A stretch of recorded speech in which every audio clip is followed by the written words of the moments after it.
Transitioning Humanitarians Live with Viki. Hello, Viki. Hi, Asel. Hello, everyone.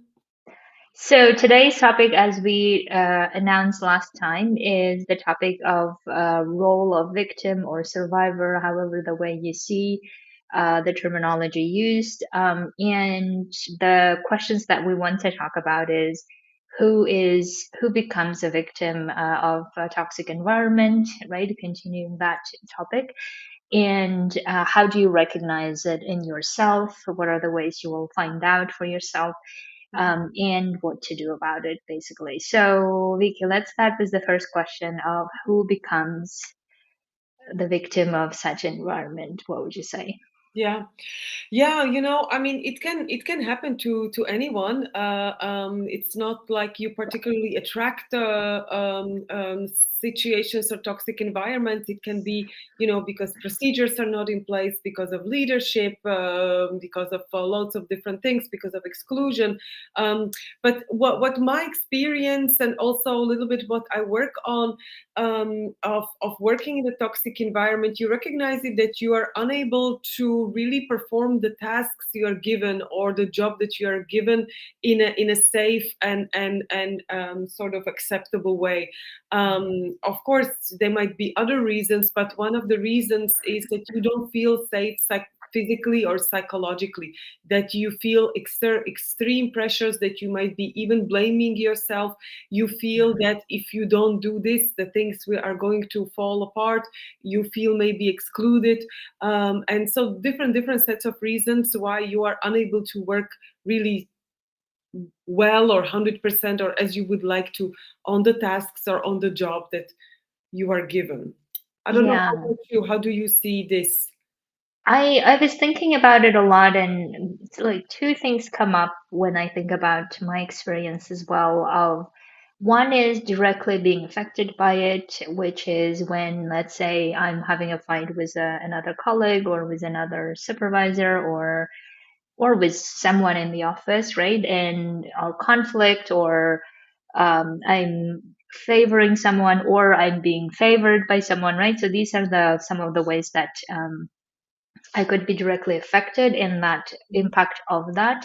And then the other indirect ways I think that we don't often think about maybe is the people who are in the observer side, or people who are maybe partners, right? Or people who are uh, counterparts, whoever, maybe they even feel like, okay, there's something not right, or like there are so many different decisions and we don't really know which one. So they may also have certain like outcomes they will feel, and they don't feel like working on this, they don't feel like talking to you, or these can be also like, I guess what I'm trying to say is that there are so many ways we could be affected, even when we don't maybe realize that we are being affected. So that's why I would even like, I was thinking about, okay, what if we also see perpetrators as victims as well, in the sense of them being pressured and stressed out by their supervisors or by their higher up people, whoever it is, right? So maybe they're going through the same things that they are perpetrating then to other people. Mhm. Um, so there might be so many ways that we can see as to how they feel we feel ourselves the victim, or um, emotionally affected, negatively affected by this experience, where then, like Vicky was saying, we cannot really perform well, or we're not performing the way that we would like to, or basically we don't like going to work. This is, I Yeah. think, the one of the indicators, right? So moving to the second question then is, so how do you know that you're affected, or what are the indicators that you can look for? And I think it's fairly, I think we know when this is happening, like on intuitive level, Yeah. on evolutionary level, whatever it is, right? So we tend to know, but maybe it's helpful still to name them, and then like, okay, these are the things that red flags are happening, that I'm being affected by this and I need to do something about it. So what would you say, Vicky, besides the performance red Mhm. flags that we could look for? Yeah, I think one of the like some of the red flags is being excluded. Really, that you feel you are stigmatized, you are selected out. That's one of the red flags. I think one of the ways you realize is that people are by as like in sequence of what I'm saying, are treated differently. That there is different treatment for different people, and that's absolutely sort of a discriminatory behavior from a leadership. No trust, maybe being feeling guilt, somehow Yeah. feeling guilt that, oh, I'm supposed to work on this, but I'm unable to do it, and being pressurized, and the pressure being placed on you as a person. So this is and lack of support, generally lack of support, because any good leadership is going to try to understand what is it that you need to carry out your tasks, and will support you. So if this is not in place for you to be able to work on the tasks you need to, there it's not always toxic environment, but one of the reasons can be that there is toxicity in the environment, and different reasons. Mm, yes, I hear you. And I think to add to that is, I always go for the feelings to understand what's going on. I think the feeling of victimhood is coming from this powerless place. We feel powerless Yeah. to change anything. We don't really trust that things will change, right? So that's why Yeah. that's, I think, some of the big indicators. The other ones are, I think, blaming a lot. That is another huge indicator for me, is that when we are so much into the blame of each other Yeah. instead of actually trying to solve things. Um, Another indicator would be getting our emotions, unprocessed emotions, to other people. Mhm. I think that's always like affects negatively, meaning that, oh my God, I just have to like spread all my shitty feelings on other people, or I'm Mhm. then receiving on the receiving end of it, right? I can think of like examples that I was hearing recently is where someone is doing this, like spreading these feelings to Mhm. everyone else, and then everyone else then afterwards talking about how they just don't feel like even working because it's just like they feel depreciated or they feel unappreciated. This is the thing. Yeah. They feel Yeah. like, okay, whatever all of you are doing does not make sense or whatever. And then you just feel like, okay, what's the point even trying if if the leadership or whoever is in charge then keeps saying you all are not good at what you do, or right, whatever is generalized blame. So all of this, I think, makes us feel victim of this type of environment, right? Mhm. And when we are feeling all of this, I think we also know that um, there is something we need to do. And I think oftentimes the solution that we feel like is the most effective is to just leave, right? I think that's a very human thing to do. I mean, I hear you. I have done it. I have left once and then Yeah. I realized that I shouldn't have. But anyway, that's very understandable. But let's talk about the solutions that once someone is feeling this way and feels like nothing is going to change anyway, Mhm. what are the effective methods, do you think, Vicky, that we can offer to people to apply and see what happens? That's a very difficult. I mean, depending, it's a difficult situation, and depending on where you are in the team, depending on that, you might be able to change something or not. But as we are always speaking about the importance of leadership, if you're in a position of a leadership, if you are somehow assisting the leadership, or part of the leadership, I think that's the core thing to be able to change, because a toxic environment is not built overnight. This is lots of gradually deteriorating, Yeah. and communication, and discrimination. So lots of different things build up. So in order to fix this, you also need some time to address these issues. And one of these issues, really the core issues, is clear communication, recognition that there is a mistake, right? Or there is something happening Mm, that might not be beneficial. So recognition, and then so clear communication, and then slowly building trust. Because as you are saying, that if we are in this environment and we are seeing things like this happening, and then we are seeing maybe even impunity, and no yes. repercussions for those people that are causing the toxicity, then people will fear to speak out. People will be, as you say, you might want to leave if you are in a certain position and not in the leadership. You'll say, well, there is no room for me to grow, to express myself, to do anything. And you might really, if you're seeing no changes, then you might want to go. You say, okay, I can't do anything, this is killing me, this team, I need to go. But if you are in a position of leadership and you are in a position to change, then obviously it's recommended that you have this talk with the co-leader, or you have this talk with other parts of the leadership to address this, because it's a it's a difficult situation, and it's not going to resolve itself by itself.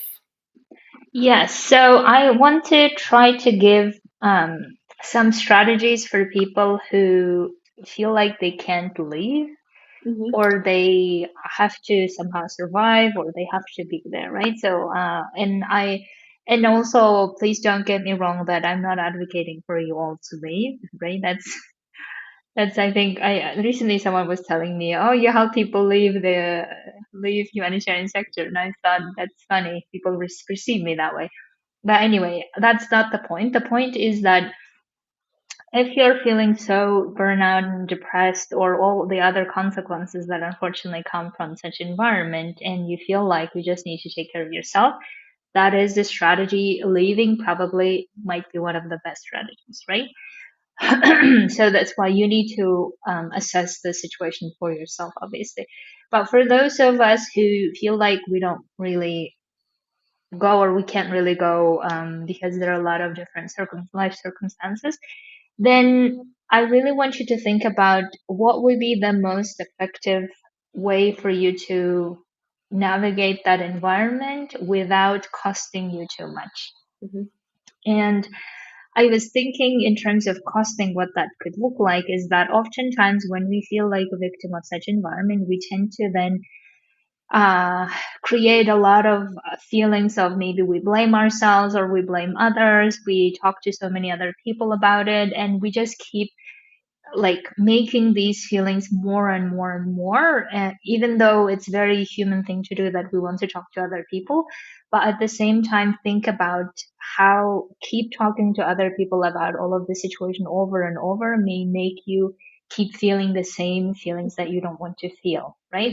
Yeah. So therefore, one of the ways that you can consider applying is how can you solve it in the moment, at least with the next person who is directly causing, let's say, that toxicity, right? So let's say that your boss or your colleague, whoever, said a sexist remark. Hmm. And then, I mean, I have been on the receiving side of these things. And then what I learned later on to do is I learned to say that to the other person. Hmm. So I learned to say that, okay, this is how I hear it. It's a sexist remark, and I wouldn't want to be hearing this anymore, or some version, whichever the field feels like your own vocabulary, right? And when I do that, when I confront in a way, then the other person gets a bit of like, oh Hmm. yes, I shouldn't be doing this, or that's not what I meant, whatever it is, right? So we have like a more effective way to not only call out the other person, but also say, okay, I don't think this is okay. If this is what you meant, let's talk about it. But if it's not, don't do that anymore, right? Yeah. So these type of strategies, I find that many of us are not using it because we feel very uncomfortable saying it. Mhm. Yeah. Yeah. And that's obviously, sorry, I just want to finish one thing is that Yes. the reason why we feel uncomfortable is because we feel like, okay, what the other person will think and all of these things. But at the same time, by not talking to the other person directly, we are creating a lot of uncomfortable situations for ourselves outside of the conversation. And therefore, I would love for you to think about it's actually less uncomfortable to talk to the other person directly rather than keep suppressing, keep having all of these feelings and keep discussing with others and not getting any results. Yeah, Vicky. yeah, yeah. Super important what you're saying. I would go actually one step before Hmm. mentioning it, is that recognizing it, because sometimes we Yeah. might not even recognize, because sometimes Yes. there are different areas we come from, our cultures. We might have seen it elsewhere. We think this is normal, but actually most Yes. of the aid organizations have certain procedures in place, or at least certain safeguards to say this is not a correct Yes. behavior. So definitely, I would say, as you say, recognize it, speaking up. Sometimes you may find yourself in a situation that it is the supervisor, it is somebody that is a higher up in the hierarchy, and you may fear to actually speak up. Well, definitely, if in any organizations there is a reporting system. Now, I go back again to the question of trust, because if there is trust, if there is still trust in this environment, you may want to use the reporting system. There is often a whistleblower protection that can give you access to anonymous reporting. This might be one of the options, but as you say, absolutely, if it's feasible for you to speak up, it's crucial for the reasons you say, but also that it will stop perpetuating this Yeah. toxicity. This is very important, because by speaking up you will stop perpetuating it, because Yes. the perpetrator will be taken aback, like, oh, okay, somebody confronted me. And by not speaking Yes. up, right, as you say, you will keep it within yourself, you will continue feeling worse and worse, and it will continue.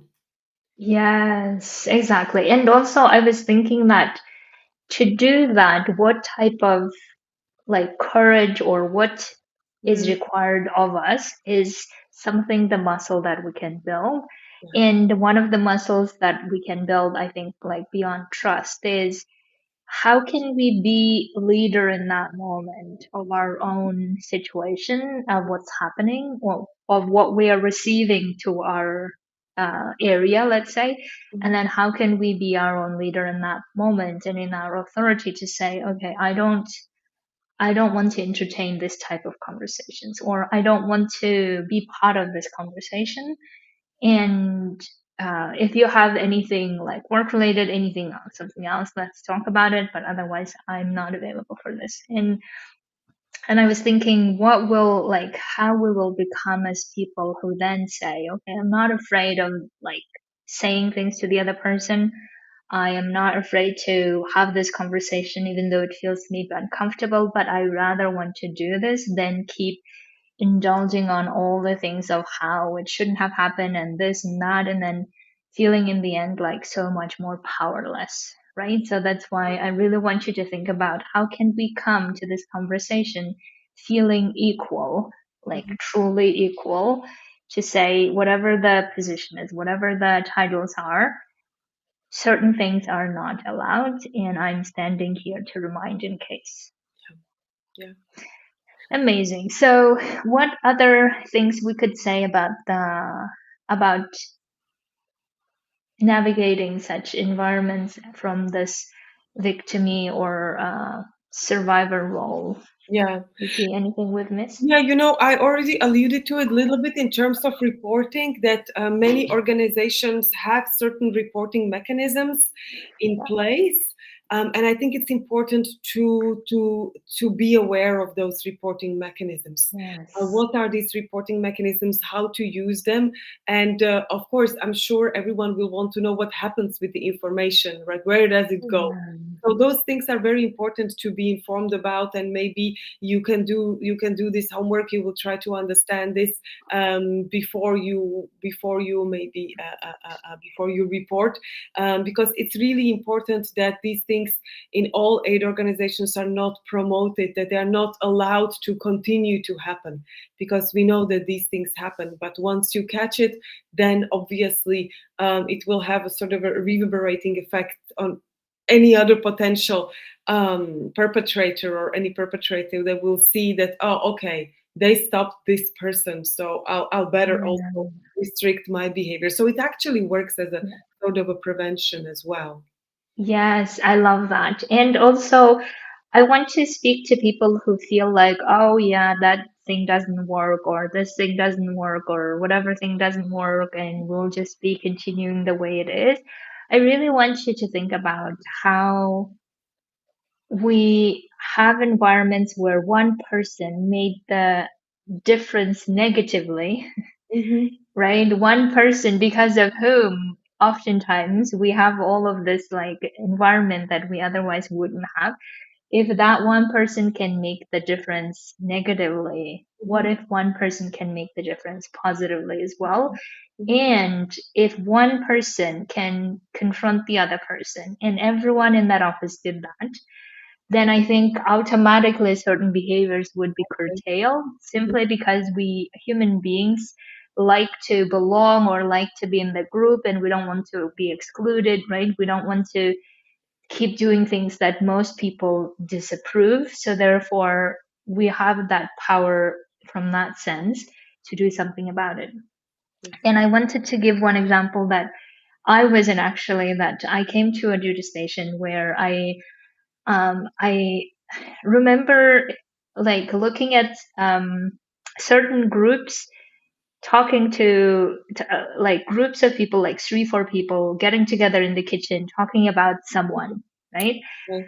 and then and then everyone's like, oh, hating that person, and somehow this like type of dynamic happening. And then I remember going to another duty station where I didn't see any of that Okay.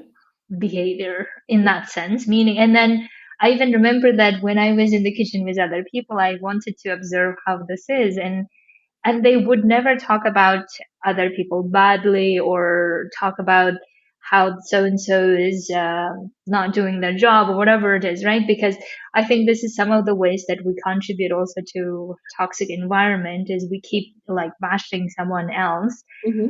even though if we were on the receiving end, I think it would feel very bad Yeah. for you to know that someone is talking about you. But anyway, and it's just so interesting that there are environments that where it happens and there are also ones where it doesn't, because individually people decide not to do that and not to engage in such behaviors of bashing someone else.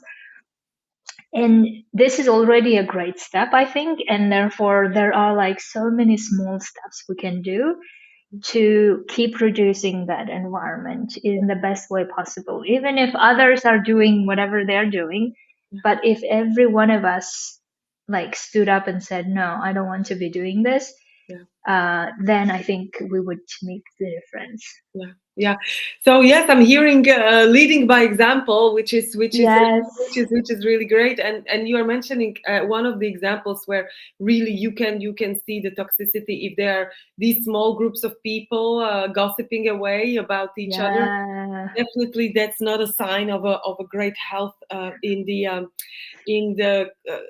the culture in the organization. So definitely a Yes. red flag Exactly. there. Hmm. Exactly. So you can, I think you will always know that, like, even I remember there were times when I also gossiped as well with other people, and I remember feeling like, I shouldn't be Yeah, doing this. I had this feeling of, that's not the behavior I want to promote. That's not the behavior I want to be in. I don't want to certainly be on the receiving end of things where other people are talking about me, right? So therefore I felt like, no, that's not how I want to keep doing it. And then you start like correcting yourself, right? So therefore, even if you have done it or you feel like you're doing it, but there are always ways that you can say, okay, what is it really bringing to me? What is it really creating for other people? Right? What would be if we were on the receiving end? I always think about this is like, if we absolutely. were on the other side receiving those type of gossips from other people about you, that would feel very bad. Yeah, yeah, And if we don't want to create that for ourselves or other people, then we also have the power to change that. yeah. Okay, my dear, I think we have talked a lot about it. Anything else, Vicky? Yeah, no, I think there is a lot to be discussed here. But I think one of the messages I would like to say is just don't stand. If you happen to be in toxic environment, don't sit back and say, "Oh, it doesn't concern me." Try to, Yeah. maybe you won't be able to do everything that you would like to do, but at least do talk to a trusted person to exchange the opinions, to see if really your feelings are valid, that this is not a, this is a toxic relation, this is a toxic culture. And there together you might also think about maybe reporting or addressing it directly. But it's important, Yes. really, for your own sake and for the sake of the team, to not to continue tolerating. Yes, exactly. Exactly. I love that. I think tolerating is one of the biggest actions we can do to just continue or even make this environment thrive in the negative way, right? And if we don't want that to happen, because even if it may not concern us, it is concerning people that we care about. It's concerning, or it could be the next ourselves as well in that role, right? So therefore, there's always something that we can do immediately. There's certain things we can do in the way that it still moves the needle towards lessening it Yeah, instead of just waiting for that person to leave or for someone else come over and do the work of solving it yeah, basically. So that's why, like, if we all individually take our responsibility of how I can contribute to reducing it, I think we can do a lot there. So that's why have a list of things that you can do, or like looking at what are the things you're already doing and what could be added to that. That might be also a great place to start. Okay. Thank you so much for being here, Vicky, being here for everyone. thank you, Ethel, and thank you everyone for following us and being here.